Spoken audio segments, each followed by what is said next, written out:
Bonjour, aujourd'hui nous allons parler de complexité des algorithmes. Alors c'est un sujet un peu difficile, assez théorique, qui contient pas mal de mathématiques, donc il va falloir s'accrocher un peu, mais on va voir beaucoup d'exemples et du coup normalement ça devrait aller. Dans cette capsule on va juste faire une introduction à la question de la complexité et dans la capsule suivante on verra comment calculer la complexité des algorithmes de tri.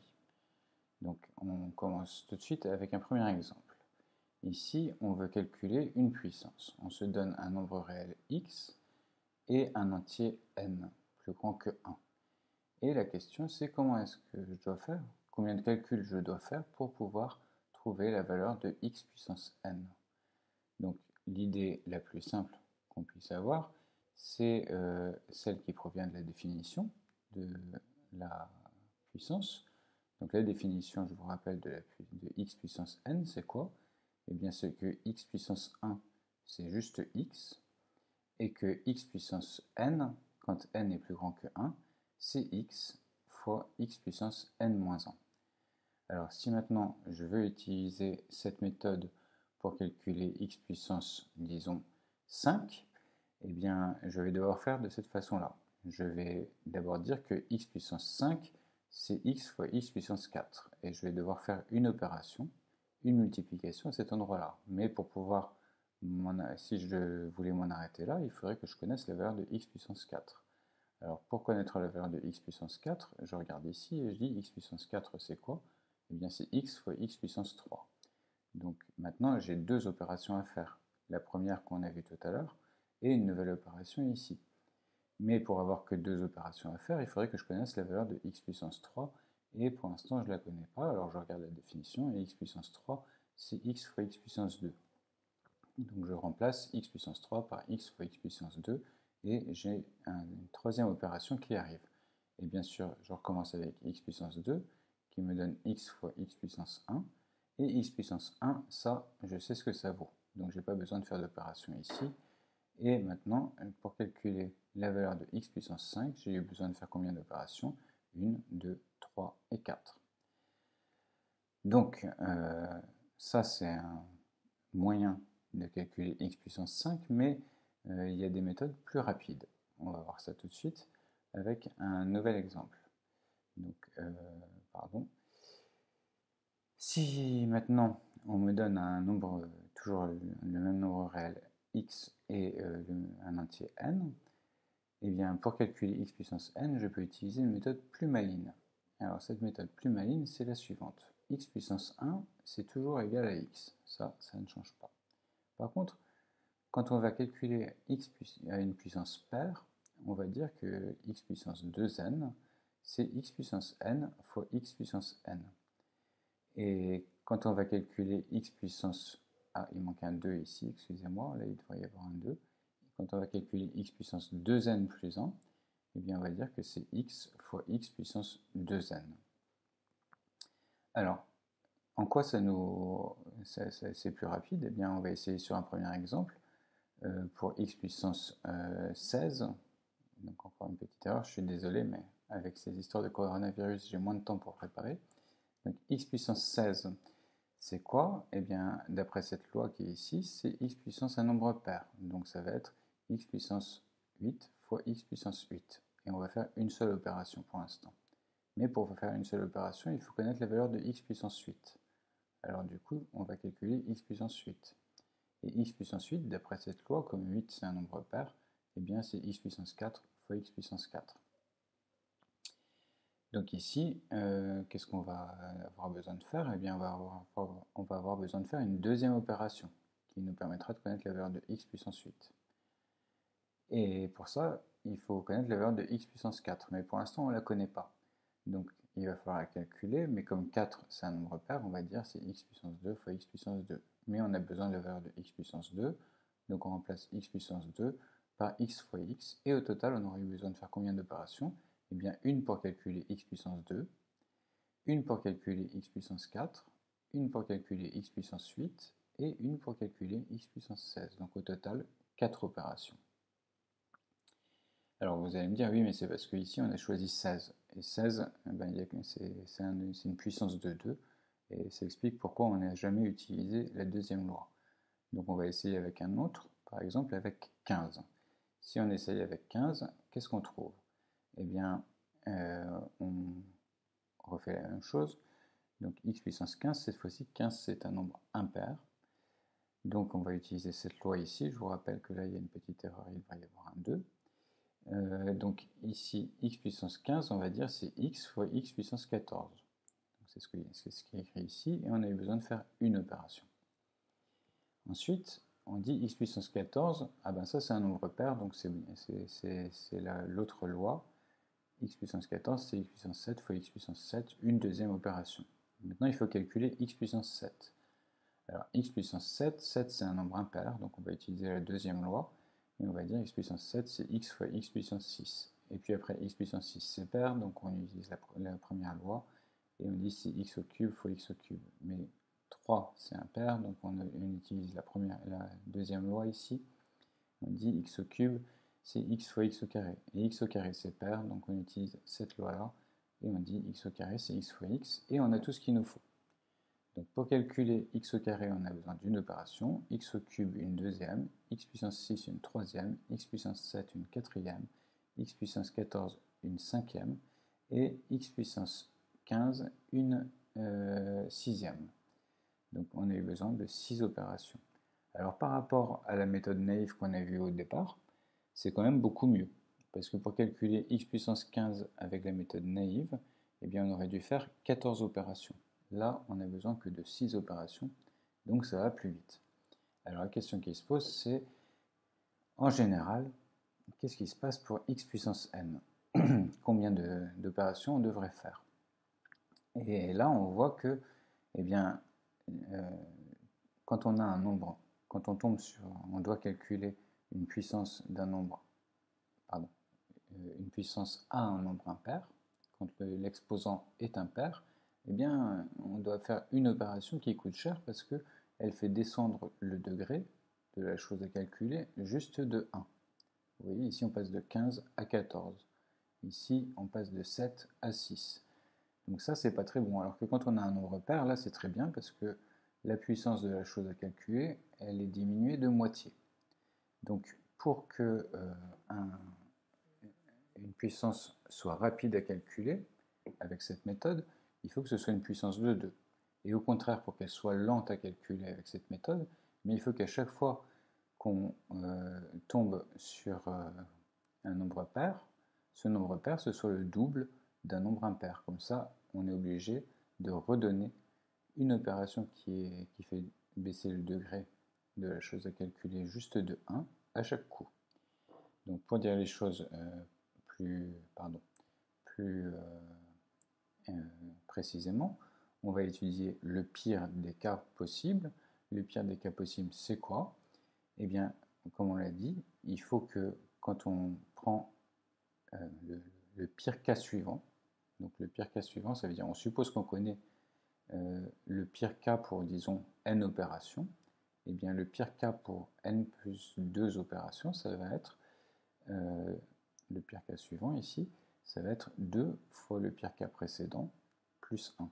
Comme ça, on va devoir appliquer la première loi une fois qui va nous permettre de faire disparaître ce 1 et de tomber sur un exposant pair. Et après, quand on va calculer l'exposant pair, on va dire c'est x fois le pire cas précédent fois lui-même. D'accord? Donc on va devoir calculer le pire cas précédent. Donc le pire cas suivant, c'est 2 fois le pire cas précédent plus 1. Alors en formule, si on regarde la liste des pires cas, eh bien on a d'abord 3. 3 c'est un pire cas parce que quand je regarde 3, combien d'opérations je dois faire pour calculer la puissance? Eh bien d'abord une pour passer de 3 à 2, et encore une deuxième pour passer de 2 à x fois x. Donc ça c'est un mauvais cas. Et après le suivant c'est 7. Pourquoi? Eh bien parce que c'est 2 fois 3 plus 1. Ici, 2 fois 3 plus 1, 2 fois 6, et ça fait 6 plus 1, ça fait 7. Et le suivant, ça va être 15. 7 fois 2, 14, et un 15, et ainsi de suite. Donc, ce qu'on voit, quand on regarde cette liste-là, si vous avez un petit peu l'œil, c'est que c'est des nombres qui ressemblent à des choses qu'on a déjà vues assez souvent. 127, 255, 1023, c'est des nombres qui nous sont familiers. Et en fait, pourquoi? Parce que c'est les puissances de 2 moins 1. 63, c'est 64 moins 1. 127, c'est 128 moins 1. 255, c'est 256 moins 1. Et 1023, par exemple, c'est 1024 moins 1. Et 1024, comme vous le savez tous, c'est 2 puissance 10. Donc là, en fait, on a quoi? On a la liste des 2 puissance n moins 1. 2 puissance n auxquels on retire 1. Donc nos pires cas, en fait, c'est cela. Qu'est-ce que ça nous dit? Ça nous dit que pour être un pire cas, il faut être de la forme n égale 2 puissance k moins 1. Et on peut expliquer ça grâce à cette loi qui est ici, en disant, eh bien, puisqu'on parle de 1, le suivant c'est 1 plus 2 fois 1, donc on met ici, et ainsi de suite. Et on se retrouve ici avec la somme d'une suite géométrique à faire quand on développe cette expression. On a 1 plus 2 plus 4 plus 8 plus 16, etc., plus 2 puissance k moins 1. Et ça, eh bien, on a appris que cette somme-là, on la connaît, c'est la somme d'une suite géométrique, c'est 2 puissance k moins 1 sur 2 moins 1, c'est-à-dire 2 puissance k moins 1 en fait. Voilà, donc ça explique pourquoi le pire cas le pire cas pour le calcul de cette puissance, c'est quand on a un n qui est de la forme 2 puissance k moins 1. Donc maintenant, mettons ça en forme. Pardon, encore une fois, je me suis trompé de bouton. Et là aussi, voilà. Donc, pour résumer, qu'est-ce qu'on a? Eh bien, on a que pour être un pire cas, il faut être de la forme n égale 2 puissance k moins 1 quand on l'écrit en décimale.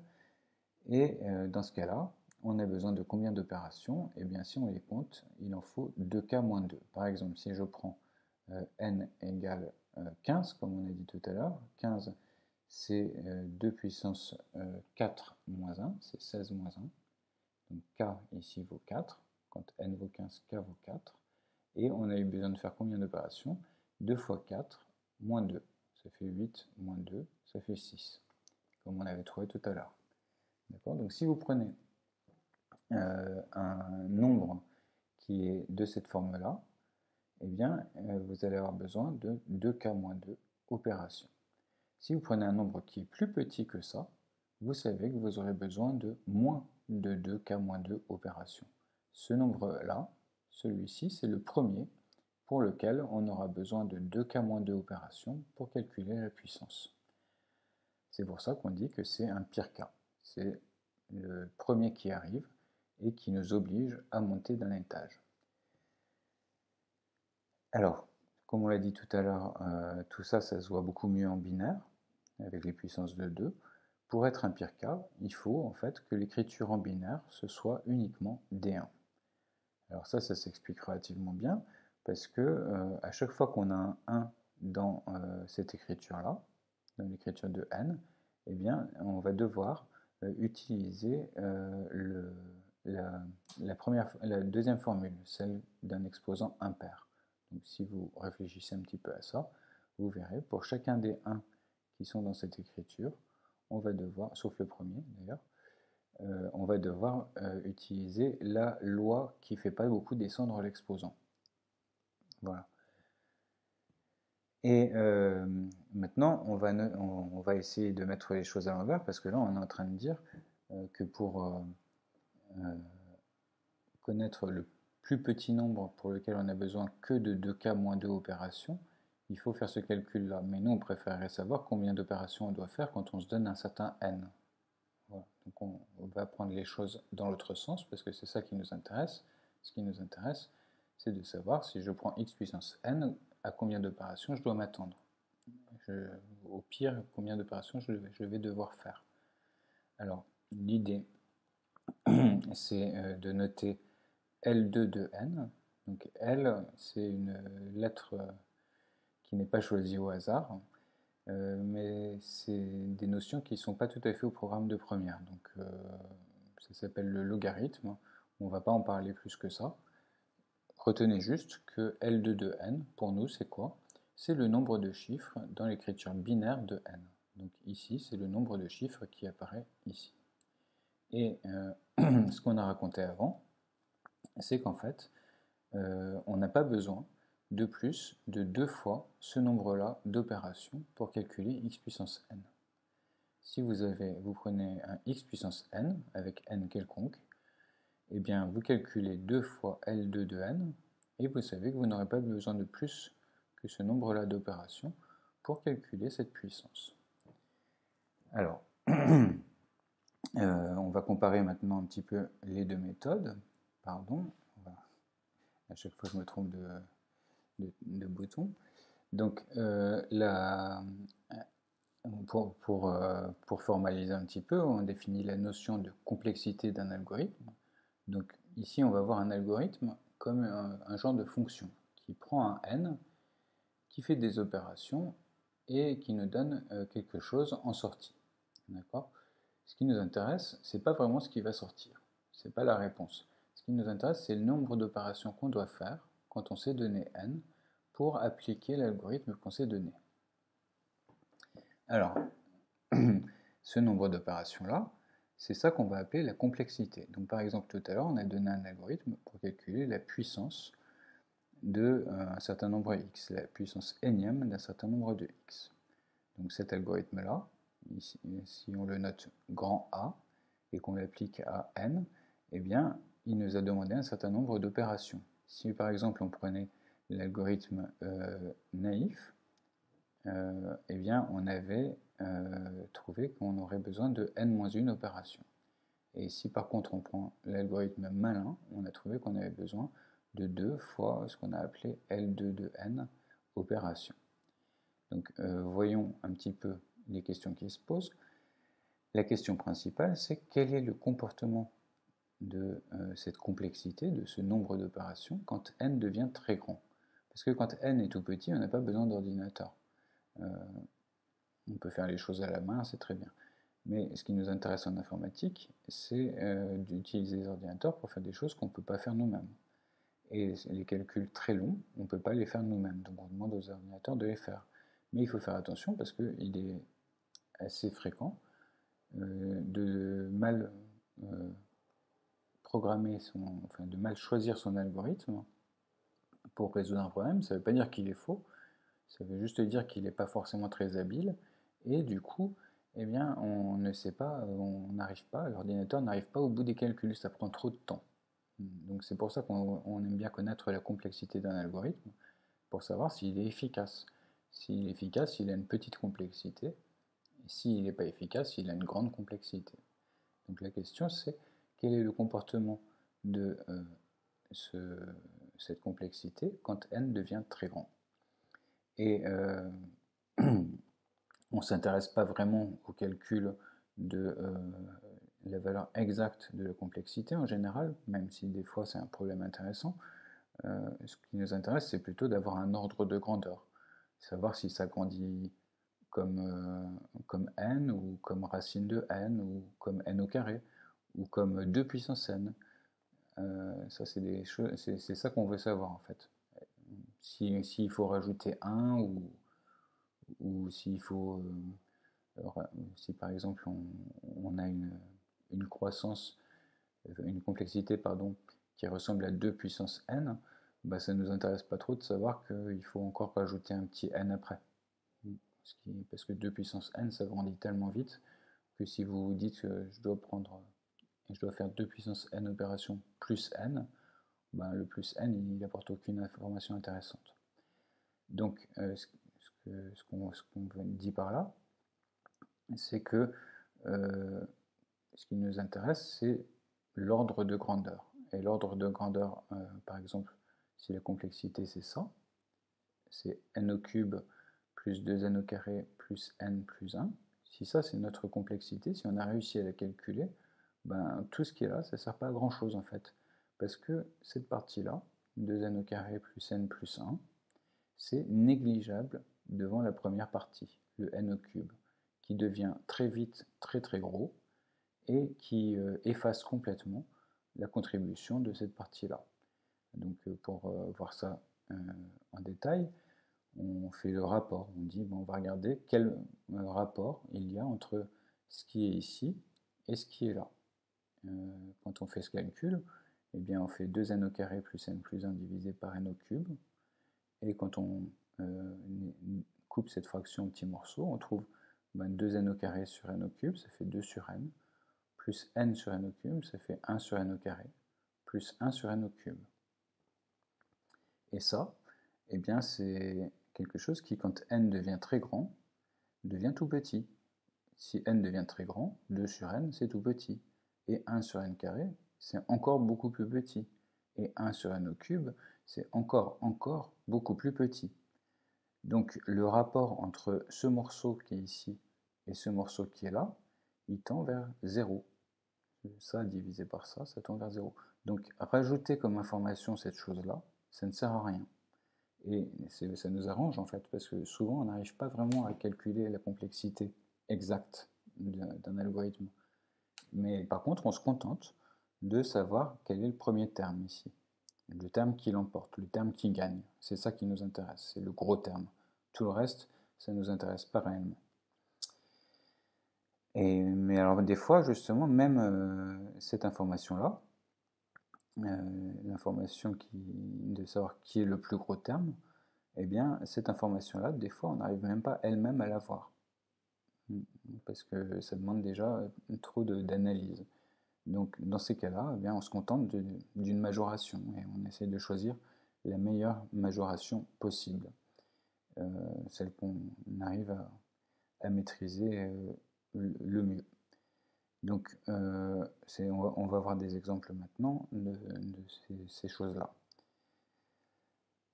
Mais d'abord, revenons à nos calculs de puissance. La complexité de l'algorithme naïf, c'était n-1. Et comme on a dit, le moins 1, il ne sert à rien. On l'enlève. Il ne nous intéresse pas. Parce que n s'agrandit très vite. Dire qu'on enlève 1, ça ne nous intéresse pas vraiment. Ça ne n'intéresse pas vraiment. Donc on va dire que quand la complexité c'est n-1, comme c'était le cas dans notre premier exemple, eh bien on considérera que c'est la même chose que n. Voilà. Donc ce symbole qui est ici, ça s'appelle équivalent. Donc on dit que n-1 c'est équivalent à n.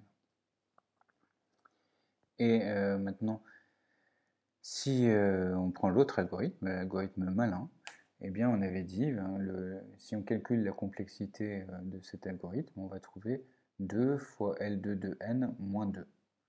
L2 de n, je vous rappelle, L2 de n c'est quoi? C'est la longueur de l'écriture de n en binaire. Donc c'est quelque chose qui grandit avec n. Dire qu'on retire 2, c'est pas très intéressant. Et donc ce morceau-là, il est équivalent à celui-là. Par contre, on n'a pas dit que CA de n, c'était égal à ça. On a juste dit que c'était plus petit. C'est dur de trouver la valeur exacte de CA de n. C'est faisable, c'est l'exercice qui est là, mais c'est plus dur. Pour l'instant, on va se satisfaire de ça. Et on va regarder ce que ça nous apporte de connaître ces informations. Donc on dit, dans le premier cas, la complexité c'est à peu près n. Donc on va tracer sur GeoGebra la courbe y égale x, qui grandit exactement comme n. D'accord? Et on va aussi tracer la courbe de cette fonction-là.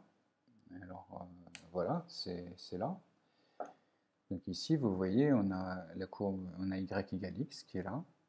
Et ici, on a dessiné L2 de x. Alors, ne me demandez pas comment j'ai fait, parce que justement, vous êtes trop petit encore pour le savoir, pour le comprendre.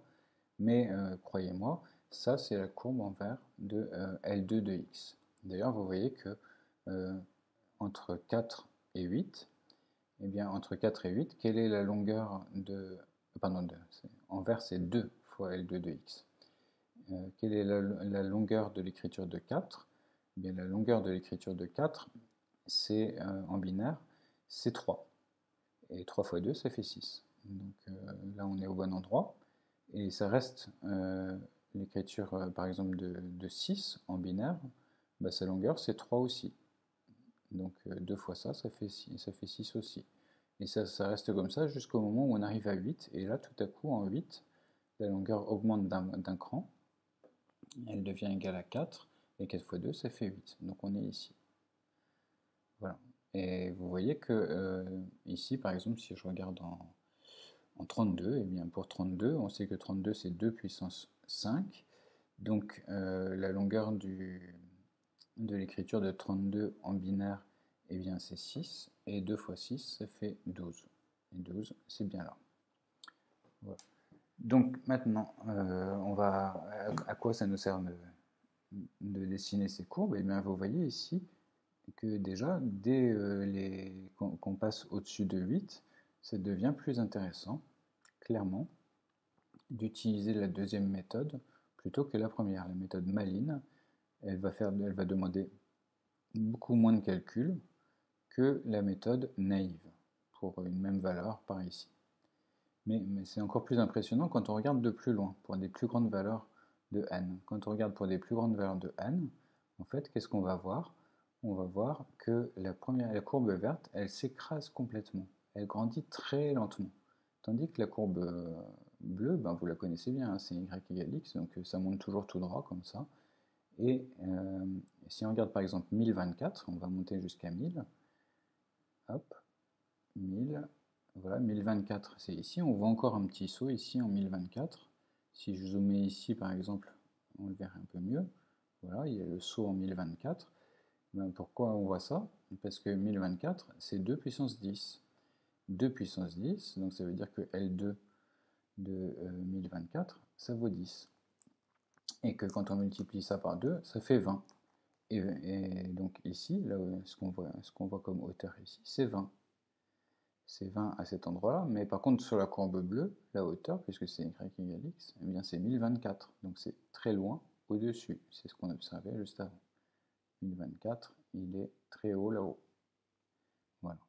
Donc ce qu'il faut retenir de ça, c'est que même si au tout début, on avait l'impression que ça ne faisait pas une grosse différence de choisir la méthode Malin ou la méthode naïve, eh bien quand on a des calculs lourds à faire, avec des grands nombres, ça peut être très intéressant de réfléchir 5 minutes pour trouver un algorithme plus efficace. Voilà. Donc on va revenir maintenant à notre notion de complexité et on va s'intéresser à l'évaluation des polynômes. Donc c'est un autre exemple et on va étudier cet autre exemple. Donc ici, on va prendre des polynômes et on va essayer de choisir une valeur pour x et de calculer combien ça nous donne. Donc c'est un peu le même genre d'exemple, parce que x puissance n, c'était un polynôme particulier. Sauf qu'ici, on a plusieurs termes, on n'a pas juste un monôme. Donc ce qu'on va faire, c'est qu'on va dire, le polynôme, il va nous être donné par une liste, donc une liste de coefficients. Donc ce polynôme qui est ici, c'est 7 plus 5 fois x, plus 2 fois x au carré, plus 3 fois x au cube, plus 9 fois x puissance 4. Sauf que comme les ordinateurs, on ne peut pas leur donner des x, eh bien on leur donne directement la liste. Voilà, la liste des coefficients. Et on demande de calculer la valeur de p de x pour une certaine valeur x. Alors comment est-ce qu'on peut faire ça? Eh bien on peut utiliser une méthode qui est tout aussi naïve que la première, et même encore plus naïve. On va calculer chaque puissance avec la méthode naïve, et on va faire la somme. Alors, il ne faut vraiment pas être malin pour faire ça, puisqu'on connaît déjà une méthode qui est beaucoup plus rapide pour calculer les puissances. Mais bon, pour l'instant, on étudie des cas. Donc, on va choisir cet algorithme-là, l'algorithme super naïf, qui consiste à calculer chaque puissance avec la méthode naïve et à faire la somme. Alors on regarde ici combien d'opérations on va devoir faire pour ce polynôme-là. Donc 7 plus 5 fois x, plus 2 fois x au carré, plus 3 fois x au cube, plus 9 fois x puissance 4. Combien d'opérations on doit faire? Eh bien, on doit en faire 14. Pourquoi? Parce qu'il en faut une ici pour ce plus, une ici pour celui-là, une ici pour celui-là, et une ici pour celui-là. Ça nous en fait déjà 4. Après, il nous faut une multiplication ici. Donc, ça fait 5. 2 multiplications ici, 7. 3 ici, 10. Et 4 ici, 14. Alors, si on utilise cette méthode naïve, pas très intéressante, pour un polynôme en général, un polynôme quelconque de degré n, eh bien, on va s'attendre à avoir k opérations à faire à chaque fois. Alors, pourquoi k? Parce qu'on avait dit, pour calculer avec la méthode naïve x puissance k, eh bien, on avait besoin de k-1 opérations. Sauf que comme il y a le coefficient devant, ça en rajoute une. D'accord? Donc on a k opérations pour chaque monôme. Et à la fin, une fois qu'on aura calculé chacun de ces termes-là, ici, eh bien, il va falloir rajouter encore n opérations, qui sont les additions ici entre les monômes. Donc on a au total k opérations pour chaque monôme de degré k, ici 4, ici 3, ici 2, ici 1, et ici 0. Et en plus, il faut rajouter les 4 additions. Donc en général, ça va nous donner quoi? Ça va nous donner que la complexité de n, c'est eh bien, une opération pour ce plus, pour celui-ci, là, cette multiplication ici, plus 2 opérations pour calculer ce terme, plus 3, plus 4, plus 5, plus n pour calculer le dernier, pour un polynôme de degré n. Donc on a ça d'abord, et il faut encore rajouter n au bout, le n qui vient des additions. Et quand on fait le calcul, eh bien on trouve que en fait, c'est n au carré plus 3 fois n sur 2. Donc là, c'est l'avantage de la méthode super naïve, c'est qu'on calcule très facilement sa complexité. Mais c'est bien son seul avantage. Et ici, on dit, ben ça c'est comme on expliquait tout à l'heure, ce qui nous intéresse, c'est pas de calculer vraiment la complexité, c'est d'avoir une idée de la façon dont ça grandit, et ça grandit exactement, enfin ça grandit pratiquement. On ne voit pas vraiment la différence quand n devient très grand, avec n au carré sur 2. Donc c'est équivalent à n au carré sur 2. Voilà, donc pour calculer un polynôme, la valeur d'un polynôme de degré n avec en un certain x avec la méthode super naïve, eh bien on va avoir besoin de n au carré sur 2 opérations. Alors est-ce qu'on peut faire mieux? Ah oui, on peut faire mieux en utilisant notre méthode maligne pour calculer les puissances. Sauf qu'en fait on peut faire encore mieux. Donc on va regarder directement la méthode qui marche vraiment bien. Donc l'algorithme malin dans cette situation, c'est quoi? C'est de dire, eh bien, je vais partir à l'envers. Je vais prendre mon 7 et je vais dire, quand je regarde ce qui est écrit là, eh bien, c'est 7 plus x fois quelque chose. Je peux mettre ce x en facteur. 7 plus x fois quoi? Fois 5 plus 2 fois x, plus 3 fois x au carré, plus 9 fois x au cube. Et maintenant, je vais dire, bah, j'ai qu'à calculer ce morceau-là. Et du coup, j'aurai une opération ici, un plus, un fois ici, plus ce que je vais avoir ici, comme opération. Donc j'ai pour l'instant fait 2 opérations, il me reste à calculer ça. Alors on y va, on calcule ça, et on recommence. On dit ça c'est 5 plus 2 fois, et je mets le x en facteur. Donc 5 plus x, pardon, fois 2 plus 3x plus 9x au carré. Et combien d'opérations j'ai dû faire maintenant? Eh bien, j'ai dû faire un plus et un fois. Donc 2 opérations de nouveau. Et il faut encore que je calcule ce qui est là. Donc on y va, on l'écrit ici, on met le x en facteur et on voit qu'on a dû faire encore 2 nouvelles opérations, un plus et un fois, et qu'il nous reste à calculer ce terme-là. Et pour calculer ce terme-là, ben on a juste un plus et un fois, donc encore 2 opérations. On voit que si on généralise ça, ici on a eu besoin de 8 opérations pour un polynôme de degré 4, mais quand on va prendre un polynôme de degré n, eh bien on va avoir besoin de 2 fois n opérations. Et 2 fois n, eh bien, par rapport à ce qu'on avait vu avant, donc je vous rappelle, pardon,